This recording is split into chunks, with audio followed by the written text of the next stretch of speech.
RTC retired ఎంప్లాయీస్కి వాళ్ళకి రావాల్సిన బకాయిలు కానీ పెన్షన్ బెనిఫిట్ కూడా రావడానికి కూడా గత ప్రభుత్వం నుంచి కూడా ఈ ప్రభుత్వం కూడా వాళ్ళని ఎవరిని పట్టించుకోవట్లేదని చెప్పేసి కూడా ఆర్టీసీ కార్మికులు బస్భవన్ వద్ద అయితే ఆందోళన చేస్తున్నారు. మనతో మాట్లాడడానికి టీఎంయూ జనరల్ సెక్రటరీ చెప్పండి, మీకు రిటైర్డ్ అయిన బెనిఫిట్స్ కూడా మీకు ఇప్పటివరకు కూడా ప్రభుత్వం కూడా ఇవ్వలేదు, గత ప్రభుత్వం కూడా ఇవ్వలేదు, ఈ ప్రభుత్వం కూడా ఇవ్వలేదు.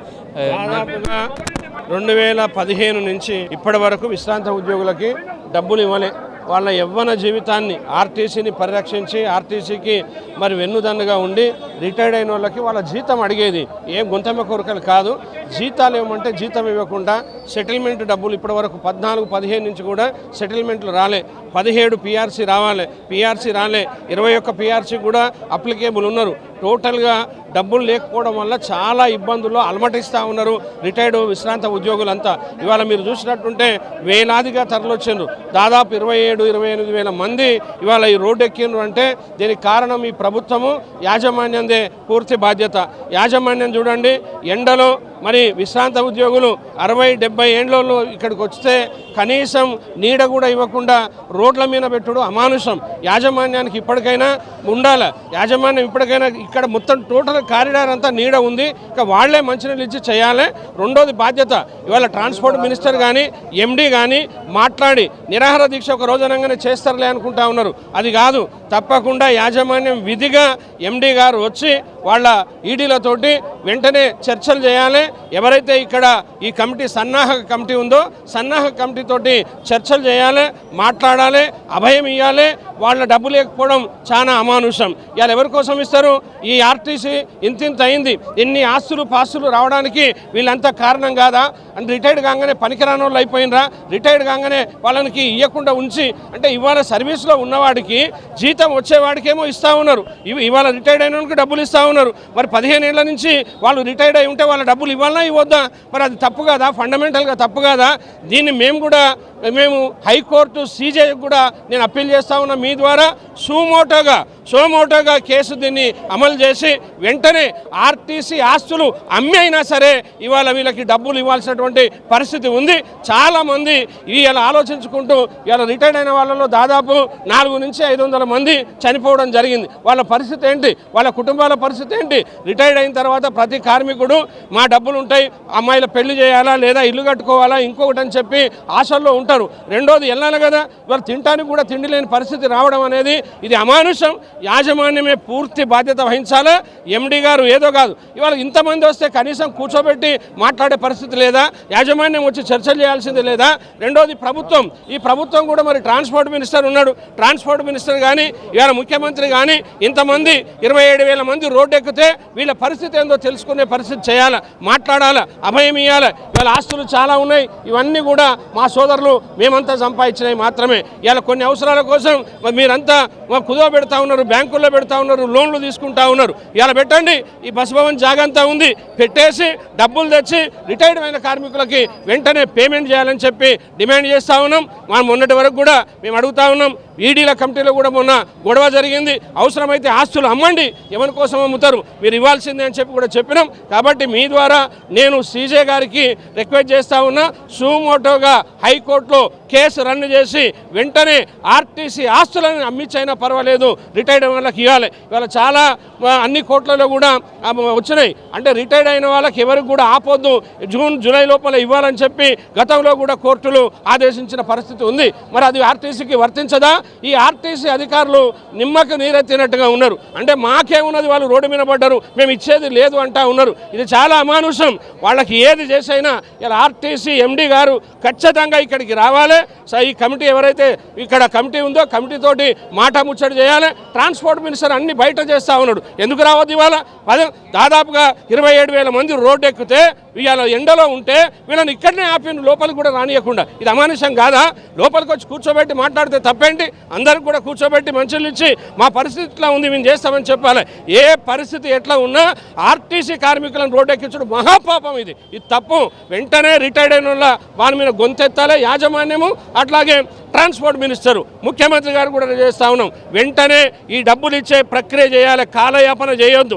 ఇవాళ చూడు ఇంత ఇబ్బంది, కడుపు మండుతున్నా కానీ శాంతియుతంగా ధర్నా చేద్దామని వచ్చాను. ఆర్టీసీ వాళ్ళకున్న డిసిప్లిన్ లేదనుకుంటే ఇవన్నీ ఒక్క ఎత్తుకు వెళ్ళిపోయే పరిస్థితి ఉంటుంది. కాబట్టి వెంటనే ఇవాళ యాజమాన్యము ప్రభుత్వము కూడా బలుక్కొని వెంటనే పేమెంట్ చేయాలని చెప్పి మీ ద్వారా డిమాండ్ చేస్తూ ఉన్నాం. మాకు రావాల్సిన అమౌంటే ఇవ్వండి మీరు. మాకు ఏదైతే నేను ఇప్పుడు 23లో రిటైర్మెంట్ అయినా సార్, ఇప్పుడు వరకు అమౌంట్ లేదు, ఎంకాష్మెంట్లు ఏ పైసలు లేదు. ఏంటంటే వస్తుంది ఏడికి వస్తుంది.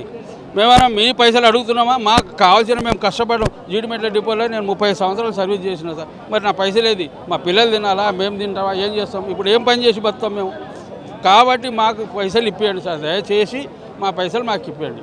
2017 నుంచి దాదాపు 9 సంవత్సరాలు అవుతుంది. 9 సంవత్సరాల నుంచి ఒక్క రూపాయి రాలేదు. 2017 ఆర్పిఎస్ పే స్కేల్ చేశారు, దానికి ఏరియర్స్ లేవు, ఈ గ్రాడ్యుటీ లేదు, లీవ్ ఎన్కాష్మెంట్ లేదు. ఇప్పటి వరకు ఆగిన ఎన్ని రోజులు ఆగాలి? మేము ఇప్పటికీ 350 మంది వర్కర్లు చచ్చిపోయారు. ఇంకెన్ని రోజులు ఆగాలి? మేము ఏం చేయాలి? మేము అడుక్కుంటారు, మా పైసలు మాకు ఇవ్వని అంటారు. అంతేగాని ఏదో గొత్తమ్మ కోరికలు కావాలి ఏంటవా? అది పరిస్థితి. అంటే మీకు పెన్షన్ కూడా ఉండదు, మీకు రావాల్సిన బెనిఫిట్స్ కూడా ఇవ్వట్లేదు. ఇవ్వట్లేదు. ఇయర్ కోసం నడవాలంటే టెన్షన్గా నెల డబ్బులు ఇస్తున్నారు అద్దె బస్సులకి. మరి మాకెందుకు ఇయ్యరు? ఇప్పుడు రెగ్యులర్ వాళ్ళకి కొత్త జీతం ఇవ్వాలంటే 199 కోట్లు ఇచ్చిండు మొన్న. మరి మాకెందుకు ఇయ్యరు? మాకు ఇటు పెన్షన్కి నష్టం చేసింది బస్భవనం, ఇది పిఎఫ్ ఆఫీసు. మా దగ్గర అమౌంట్ రికవర్ చేసి వాళ్ళకి ఇవ్వలేదు. అక్కడ జమ చేయకపోవడం వల్ల మాకు పెన్షన్ రావట్లేదు. అది అడిగితే వీళ్ళు మాట్లాడరు. ఈ విధంగా నష్టం చేసి జీతం లేకుండా పెన్షన్ లేకుండా రోడ్ల మీద వాళ్ళే బతుకుతారులే, సర్వీస్లో ఉన్నవాడికే డబ్బులు ఇవ్వాలా? ఇది ఎంతవరకు కరెక్ట్?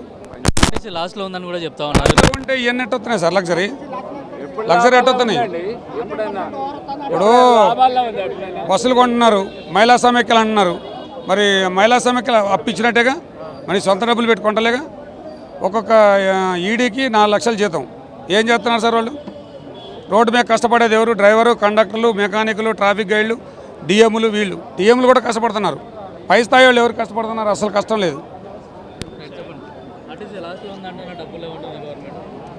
ఆర్టీసీ లాస్ అంటారు. 300 కోట్లు ఇస్తున్నారు కదా నెల మహిళ, దాంట్లోంచి కొంత మహాలక్ష్మి పథకం ఇస్తున్నారు కదా, వాటిలోనే తీసి పెన్షన్ ఇవ్వచ్చు కదా, వీళ్ళు డబ్బులు ఇవ్వచ్చు కదా, లీవ్ ఎన్కాష్మెంట్ ఏరియర్స్ ఇవన్నీ ఇవ్వచ్చు కదా. వీళ్ళని ఇబ్బంది పెట్టి రోడ్డు మీద ఇంతమంది చెప్పడం అవసరమా? ఎక్కువ ఏం మాట్లాడలేదు. మేము మా న్యాయమైన పోరాటం గురించి మేము మాట్లాడుతున్నాం. మేము 9 సంవత్సరాలు అయింది, మాకు ఏరియర్స్ ఇవ్వట్లేదు. డిఫరెన్స్ ఆఫ్ ఏరియర్స్ రావాలి, డబ్బులు రావాలి. 2017లో రిటైర్ అయిపోయినాం. అంటే 9 సంవత్సరాలు. 9 సంవత్సరాల నుంచి కూడా ఇంతవరకు కూడా అందరూ కూడా చూస్తున్నారు కదా మీరంతా. ఎంతమంది 70 సంవత్సరాలు అనారోగ్యంతో బాధపడేవాళ్ళు, పెళ్ళిళ్ళు కాని పిల్లలతో బాధపడేవాళ్ళు. ఇంత వ్యవస్థలో మేము ఏం సాధించుకున్నట్టు చెప్పండి? మాకు తెలంగాణను సాధించుకొని మేము ఏం చేసినట్టు? మా పాత్ర చాలా ఉంది తెలంగాణలో. అయినా కూడా మమ్మల్ని లెక్క చేయకుండా ఉన్నారు. మమ్మల్ని ఆర్టీసీ కార్మికులు అంటే నిజాయితీ అంటే ఆర్టీసీ కార్మికుల దగ్గరనే ఉంటుంది, స్టేట్ గవర్నమెంట్ ఎంప్లాయీస్ దగ్గర అసలుకే లేదు. కానీ న్యాయము నిజాయితీ అంతా కూడా ఆర్టీసీ కార్మికుల దగ్గరే ఉంటుంది. మేము ఈ రోజున ఇంత గట్టిగా మాట్లాడడానికి వాయిస్ ఏంటంటే మేము నిజాయితీ ఉన్నాం కాబట్టి మాట్లాడుతున్నాం. మేము ఇదే వాయిస్ని మీరు వినిపించండి. మాకు డబ్బులు వెంటనే చెల్లించాం. మేనిఫెస్టోలు కూడా పెట్టారు, ఆర్టీసీని కాపాడుకుంటాము అని చెప్పేసి. మాకేమొద్దు. ఈ రోజున ఆర్టీసీ కార్మికులకు సంబంధించినటువంటి జీరో అకౌంట్ ఫ్రీ ట్రావెల్ తోటి ఫ్రీగా ఎవరైతే స్త్రీలకు ఇచ్చిండో దాంతో ఈ రోజున ముఖ్యమంత్రి గద్దెనెక్కారు. కాంగ్రెస్ గవర్నమెంట్ రావడానికి ముఖ్య కారణం ఇది ఒక్కటే. బంద్ చేసేయండి, మేమంతా బస్సులు బంద్ చేస్తే స్త్రీలందరూ బయటకు వచ్చేస్తారు. మరి ఏంది మా పరిస్థితి చెప్పండి. మరి పేరు మీద అధికారంలోకి వచ్చిన సీఎం ఎందుకు పట్టించుకుంటారు మరి మిమ్మల్ని? మరి మీరే అడగాలి. మీరు మమ్మల్ని అడగడం కాదు, మీరు అడగాలి. మా తరఫున మీరు అడగాలి. మీ జర్నలిస్టులు, మీ విలేకరులు, మీరందరూ కూడా అందరి ఓకే, మీరు మీ నిజాయితీని మేము శంకించట్లేదు. కానీ దానికంటే ఎక్కువ సాహసం మేము నిజాయితీగా ఉన్నాం. మేము నిజాయితీగా పోరాటం చేస్తాం. మేము ఈ రోజున స్టేట్ గవర్నమెంట్ ఎంప్లాయీస్ కూడా రోడ్డు మీదకి వస్తుందా? ఎవరు రావట్లేదు. ఎందుకు రావట్లేదు అని అంటే వాడు రిటైర్మెంట్ అయ్యే టైంకే వాడికి జీతంతో సమానమైనటువంటి పెన్షన్ వస్తుంది. మాకు పెన్షన్ కూడా లేదు, పెన్షన్ లేదండి. అందుకోసమే మా ఈ పోరాటం. లేకపోతే ఏంటి మరి? మాకు వచ్చే డబ్బులు రావు, మాకు ఇచ్చే ఏరియర్స్ ఇవ్వరు, లీవ్ ఎన్కాష్మెంట్ ఇవ్వరు, ఏది ఇవ్వరు. పెన్షన్ అక్కడికి పోతేనేమో అక్కడి నుంచి పోరాటం. పెన్షన్ ఆ పిఎఫ్ దగ్గరికి పోతే అక్కడికి పోయినా కూడా మాకు న్యాయం లేదు. ఇంకెవరికి చెప్పుకోవాలి? సీసీఎస్తో సంబంధం లేదు, మాకు సంబంధం లేదండి. మాకు రిటైర్మెంట్ అయిన ఎంప్లాయీస్కి కావాల్సిన ఏరియర్స్ బకాయిలు కావాలి. అదొకటి అడుగుతున్నాం మేము. పెన్షన్ ఒకటి అడుగుతున్నాం మేము. వేరే ఏమొద్దు. ఇప్పుడు లైవ్లో ఉన్నటువంటి యూనియన్ తోటి మాకు సంబంధం లేదు. ఇర్రెస్పెక్ట్ ఆఫ్ యూనియన్ వీళ్ళందరూ కూడా ఆర్టీసీ రిటైర్డ్ ఎంప్లాయీస్ అసోసియేషన్ ఇది ఒక్కటే ఉంటుంది, వేరే ఏముండదు. మధ్యలో వచ్చిన వాళ్ళందరూ కూడా వాళ్ళ యొక్క స్వార్థం కోసం చేసేవాళ్ళు తప్పితే మీరేమన్నా మా మీద దౌర్జన్యాలు కరుణ కటాక్షాలు ఏమైనా ఉన్నట్లయితే మీరు ఎక్స్పోజ్ చేయండి, మా తరఫున ఎక్స్పోజ్ చేయండి. అర్థమైందా? కాబట్టి చేయండి సార్. దయచేసి సీఎం గారు మీరు మా యొక్క రిక్వెస్ట్ని మన్నించి, మీరు చెప్తున్నారు అన్నీ బాగానే ఉన్నాయి, మీరు అన్ని ప్రాజెక్టులు బాగానే చేస్తున్నారు, మాకు కూడా అప్పు చేయండి. అప్పు చేయడానికే గవర్నమెంట్స్ ఉన్నాయి ఈ రోజున గవర్నమెంట్స్ ఏది కూడా ప్రొడక్ట్ చేసి చేయట్లేదు, అప్పే చేస్తుంది. మాకు కూడా అప్పు చేయండి. రైతులకు అప్పు చేస్తున్నారు కదా, మన వృద్ధాప్య పెన్షన్లకి అప్పు చేస్తున్నారు కదా, మాకు కూడా అప్పు చేయండి.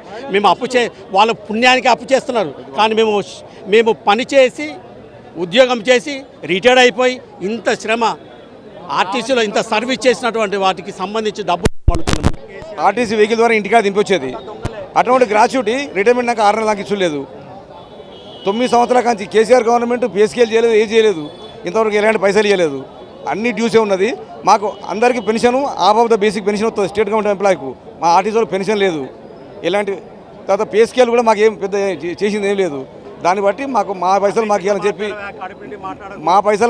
కోరుతున్నాం. తర్వాత రేవంత్ రెడ్డి గవర్నమెంట్ కానీ కేసీఆర్ గవర్నమెంట్ కానీ మార్చడానికి 2% రూల్ కాంగ్రెస్ గవర్నమెంట్ గెలిచింది. ఆ 2% rule that is only RTC. మేము ఆర్టీసీలో అవసరం ఉంటే గవర్నమెంట్ మార్చే శక్తి సత్తా మా దగ్గర ఉన్నది. 2%లో లెక్క కాదు, గవర్నమెంట్ మార్చేంత సత్తా ఉన్నది. కాబట్టి ప్రజాప్రభుత్వం చెప్తాను కాబట్టి మా పైసలు మాకు తొందరగా ఇచ్చామని చెప్పి కోరుతున్నాం. ఈరోజు సారథ్య కమిటీ వాళ్ళు 2017 నుంచి 2026 వరకు ఆర్టీసీ ఎంప్లాయీస్కి రావాల్సిన ఏదైతే బకాయిలు ఉన్నాయో రాలేదని చెప్పేసి ధర్నా చేస్తున్నారు, ఒకరోజు నిరాదీక్ష చేస్తున్నారు. 2017 నుంచి ఎంతమంది 2026 అంటే 9 సంవత్సరాలు. 9 సంవత్సరాల నుంచి రాకుండా ఎంప్లాయీస్ ఉన్నారంటే చాలా కష్టం. ఇందుట్లో చాలామంది గత 9 ఏళ్ళ నుంచి 350 మంది ఎంప్లాయీస్ చనిపోయారు. ప్రతి ఒక్కళ్ళు అన్ని ఆర్టీసీ ఎంప్లాయీస్కి వచ్చే జీతాలు తక్కువ, వాళ్ళ పెన్షన్ లేదు, వచ్చిన జీతం మీదనే బతికేవాళ్ళు.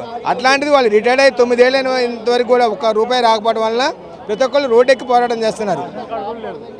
అంటే ఆర్టీసీ ఉన్న ఎంప్లాయీస్కి ఎవరికి ఏం లేదు.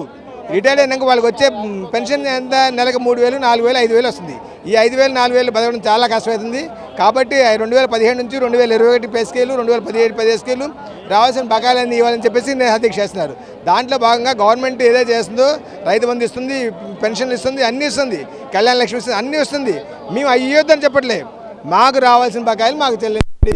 మాకు రిటైర్డ్ అయిన కష్టపడి పనిచేసిన ఉద్యోగులకు ఇవ్వకపోతే ఎవరికి ఇస్తారు?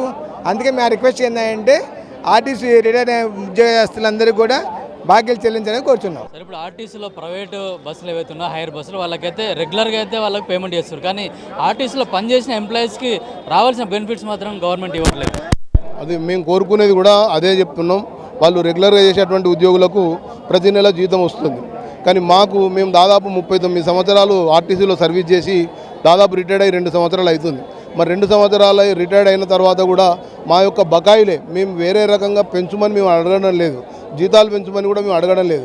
పెరిగిన జీతం ఆ ఇచ్చేటువంటి బకాయిలు ఏదైతే ఉందో ఆ బకాయిలను మాకు ఇవ్వాలని చెప్పి మరి ఇటు ఎండి గారిని అయితేనేమి, అదేవిధంగా ముఖ్యమంత్రి గారికి అయితేనేమి పలుమార్లు, రవాణా శాఖ మంత్రి గారు కూడా మేము పలుమార్లు సూచించినప్పుడు, మేము అడిగినప్పుడు వారు త్వరలో మేము ఈ పని చేస్తాం, మీకు ఇస్తాం అని చెప్పి వాగ్దానం ఇచ్చినప్పటికీ కూడా ఇప్పటి వరకు కూడా ఎలాంటి పురోగతి లేదు. మరి అదేవిధంగా ఇంతకుముందు మనం జనవరిలో చేసినప్పుడు మార్చి వరకు మీకు ఖచ్చితంగా విడతల వారీగా మేము అందరం మీకు అన్నీ కూడా డబ్బులు ఇస్తామని చెప్పారు, కానీ ఇప్పటి వరకు కూడా కనీసం దాన్ని ఎలాంటి పురోగతి లేదు. ఇప్పటి వరకు కూడా ₹1 ఇష్యూ చేసింది లేదు. మరి ఆర్టీసీకి ఆస్తులు లేవా అంటే ఇప్పుడు ఇవాళ ఆల్రెడీ అనేక సంక్షేమ పథకాలు ప్రభుత్వం చేస్తుంది. మరి ఆ సంక్షేమ పథకాలకు అమౌంట్ లేకపోతే ప్రభుత్వ భూములు విక్రయించి మరి వాటి కార్యక్రమాలు చేస్తున్నారు. మరి ఆర్టీసీలో కూడా లక్షల కోట్ల రూపాయల ఆస్తులు ఉన్నాయి. మరి ఒకవేళ ఇది అంత పెద్ద కొడితే ఒక 10,000 కోట్ల ఆస్తి, 10,000 కోట్ల పేమెంట్స్ కూడా లేవు. మరి ఏదైతే రిటైర్మెంట్ ఉద్యోగులకు ఖచ్చితంగా ఇద్దామని చెప్పి వాళ్ళు చెప్పారు కాబట్టి మరి వారి అన్న మాటను ఖచ్చితంగా నిలబెట్టుకొని మరి మా యొక్క బకాయిలే, మేము వేరే రకంగా గొంతమ్మ కోరికలు కోరడం లేదు, మా బకాయిలు మాకు చెల్లించాలని చెప్పి మరి ముఖ్యమంత్రి గారికి విజ్ఞప్తి చేస్తున్నాం.